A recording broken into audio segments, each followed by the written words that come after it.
Jolly Abraham എന്ന ഈ ഗായകന്റെ ശബ്ദമാധുരി അനവധി തവണ നാം കേട്ടുകഴിഞ്ഞു.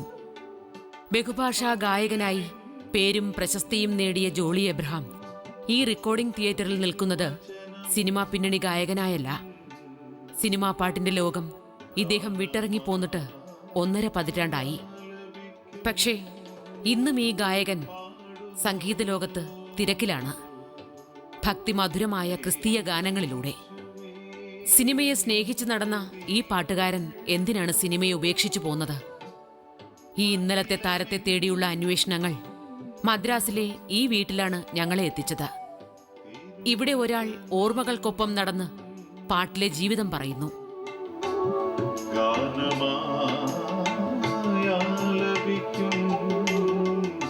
ഞാൻ ജനിച്ചു വളർന്നത് എറണാകുളത്ത് കുമ്പളം എന്ന ഒരു പ്രദേശത്തായിരുന്നു, ഗ്രാമത്തിലായിരുന്നു. അവിടുന്ന് ആണ് ഞാൻ തേവര കോളേജ്, തേവര സ്കൂളിലാണ് പഠിച്ചത്. തേവര സെക്രട്ടറി ഹൈസ്കൂളിലാണ് പഠിച്ചത്. സ്കൂളിംഗ് എല്ലാം അവിടെയായിരുന്നു. അപ്പോൾ ആ സമയത്താണ് എനിക്ക് ഇങ്ങനെ പാടാൻ പറ്റുമെന്നുള്ളത് എൻ്റെ മാതാപിതാക്കൾക്ക് മനസ്സിലായത്. എനിക്ക് അന്ന് ക്ലാസിക്കൽ പഠിക്കണമെന്ന് വലിയ ആഗ്രഹമൊന്നും ഇല്ലായിരുന്നു. പക്ഷേ എൻ്റെ അമ്മ പറഞ്ഞിട്ട് ഞാൻ അടുത്ത് കുമ്പളം ബാബുരാജ് എന്ന് പറഞ്ഞ ഒരു ഭാഗവതരുണ്ട്, പുള്ളിയുടെ അടുത്ത് ഞാൻ ചെന്ന് ആദ്യ പാഠങ്ങളെല്ലാം പുള്ളിയുടെ അടുത്താണ് പഠിച്ചത്, അദ്ദേഹത്തിൻ്റെ അടുത്താണ് പഠിച്ചത്. അത് പഠിക്കുമ്പോൾ എല്ലാം ആദ്യമെല്ലാം എനിക്ക് ഇത് വലിയ കാര്യമല്ലെന്ന് തോന്നി. അങ്ങനെ വളരെ ഈസി ആയിട്ട് തോന്നി. പക്ഷേ ഇങ്ങനെ കൂടുതൽ പഠിച്ച് തുടങ്ങിയപ്പോഴാണ് മനസ്സിലായത് വേറെ ലോട്ട് ഓഫ് കുറേ പഠിക്കാനുണ്ട് ഇതിനകത്ത്. സംഗീതം എന്ന് പറഞ്ഞാൽ അത്ര എളുപ്പമുള്ള കാര്യമല്ല, നമ്മൾ വളരെയധികം പഠിക്കാനുണ്ട് എന്ന് മനസ്സിലായി. കുറേ വർഷങ്ങൾ അദ്ദേഹത്തിൻ്റെ കീഴിൽ പഠിച്ചു. അതിനുശേഷം പള്ളുരുത്തിയിൽ നടീശ ഭാഗവതറിൻ്റെ അടുത്ത് ഞാൻ പഠിച്ചു. ഇവിടെ ഒരാൾ ഓർമ്മകൾക്കൊപ്പം നടന്ന് പാട്ടിലെ ജീവിതം പറയുന്നു. മാതാപിതാക്കളാണ് കുട്ടിയായിരുന്ന ജോളിയിലെ പാട്ടുകാരനെ കണ്ടെത്തിയത്. തേച്ചു മിനുക്കിയെടുത്താൽ ഗായകനെന്ന നിലയിൽ മകന് ദീപ്തമായ ഭാവിയുണ്ടെന്ന് തിരിച്ചറിഞ്ഞ അച്ഛനമ്മമാർ സംഗീതത്തെ കൂടുതൽ അറിയാനുള്ള അവസരമൊരുക്കിക്കൊടുത്തു. പാട്ടിനെ സ്നേഹിച്ച് സംഗീതത്തെക്കുറിച്ച് കൂടുതൽ അറിഞ്ഞ ഒരു യാത്രയായിരുന്നു പിന്നീട്. 8th സ്റ്റാൻഡേർഡിലെല്ലാം പഠിക്കുമ്പോൾ ഇറ്റ് വാസ് സേ 63 or 67 ആ ടൈമിലാണെന്ന് തോന്നുന്നു. അപ്പോൾ ഈ എക്സ്ട്രാ കരിക്കുലർ ആക്ടിവിറ്റീസിന് ഒരു വെള്ളിയാഴ്ച ദിവസം ഒരു 1 hour ഉണ്ട്. ആ 1 hourൽ ഞങ്ങളിങ്ങനെ സ്കൂളിൽ പാടും. അപ്പോൾ എൻ്റെ ആക്ടിവിറ്റി, ഞാൻ ചെയ്യുന്ന എക്സ്ട്രാ കരിക്കുലർ ആക്ടിവിറ്റീസ് ഞാൻ ചെയ്യുന്നത് പാട്ടായിരുന്നു. അപ്പോൾ ഞാൻ പാട്ട് പാടാറുണ്ട്. പാട്ട് പാടുമ്പോൾ എൻ്റെ പാട്ട് കേൾക്കാൻ എല്ലാവരും അടുത്തുള്ള ക്ലാസ്സിലെ പിള്ളേരും കൂടി വന്ന് കേൾക്കാറുണ്ട്. അങ്ങനെ പാട്ട് പാടുമായിരുന്നു. എല്ലാ വെള്ളിയാഴ്ച എൻ്റെ പാട്ടിന് വേണ്ടി മൈ ഫ്രണ്ട്സ് എല്ലാം ഇങ്ങനെ വെയിറ്റ് ചെയ്യാറുണ്ടായിരുന്നു.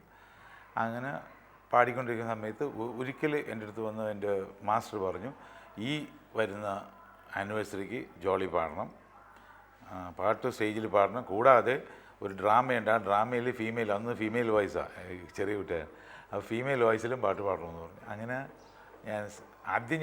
എനിക്ക് വലിയൊരു എന്താ പറയണ, എനിക്ക് അങ്ങനത്തെ ഒരു അവസരം കിട്ടിയപ്പോൾ ഭയങ്കര സന്തോഷിച്ച്. പക്ഷെ അതിനുശേഷം എനിക്ക് ദിവസം ഇങ്ങനെ അടുക്കും തോറും പേടി കൂടി വന്നു. അവസാനം ഞാൻ മാസ്റ്ററുടെ അടുത്ത് ചെന്നിട്ടും പറഞ്ഞു, സാറേ എനിക്ക് 2 ദിവസം മുമ്പ് സാറിൻ്റെ അടുത്ത് ഞാൻ പറഞ്ഞു, സാറേ എനിക്ക് പാടാൻ പറ്റുമെന്ന് തോന്നുന്നില്ല, ബിക്കോസ് ഫീവർ, ഹെഡേക്ക് എന്നൊക്കെ പറഞ്ഞു. അപ്പോൾ എൻ്റെ അടുത്ത് പുള്ളിക്ക് മനസ്സിലായി ഞാനിത് ഒരുമാതിരി അതിന് രക്ഷപ്പെടാൻ വേണ്ടിയിട്ട് ചെയ്യുന്നതാണെന്ന് മനസ്സിലായിട്ട് എൻ്റെ അടുത്ത് പറഞ്ഞു, ഇല്ല എന്ത് കാരണവശാലും ജോളി പാടാൻ നിവൃത്തിയില്ല, ജോളി തന്നെ പാടണമെന്ന് പറഞ്ഞു. പിന്നെ there is no other voice, there is no other chance to get out from that. So ഞാൻ എന്ത് ചെയ്യുന്നു വെച്ചാൽ പിന്നെ ധൈര്യമായിട്ട് ചെന്ന് പാടി. ആ സ്റ്റേജിൽ ആദ്യമായിട്ട് പാടിയ പാട്ട് തളിരിട്ട കിനാക്കൾ തൻ താമരമാലവാങ്ങാൻ വിളിച്ചിട്ടും വരുന്നില്ലൻ വിരുന്നുകാരൻ, എൻ്റെ വിരുന്നുകാരൻ.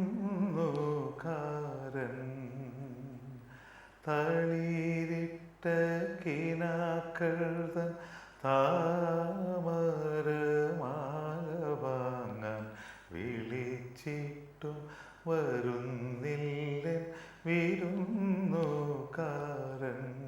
എൻ്റെ വിരുന്നുകാരൻ. കോളേജ് യൂത്ത് ഫെസ്റ്റിവലിലെ താരത്തിളക്കമായിരുന്നു ജോളി എബ്രഹാം. രക്തത്തിലലിഞ്ഞ സംഗീതവുമായി വിജയവഴികളിലൂടെ തന്നെയായിരുന്നു പ്രയാണം. കോളേജ് ക്യാമ്പസിലെ പാട്ടുകാരനായ ഹീറോ എന്ന പരിവേഷം വേറെ. പാടി പാടി കൂടുതൽ ഉയരങ്ങൾ കീഴടക്കാനുള്ള പരിശ്രമത്തിലായിരുന്നു ജോളി എന്ന യുവഗായകൻ. തേവര കോളേജിലായിരുന്നു ഞാൻ പ്രീ ഡിഗ്രി പഠിച്ചിരുന്നത്. അപ്പോൾ ഇൻ്റർ കോളേജ് യൂത്ത് ഫെസ്റ്റിവലിൽ CSU നടത്തിയെന്ന എല്ലാ 2-3 വർഷമായിട്ട് എനിക്ക് തന്നെ ഫസ്റ്റ് പ്രൈസ് കിട്ടി.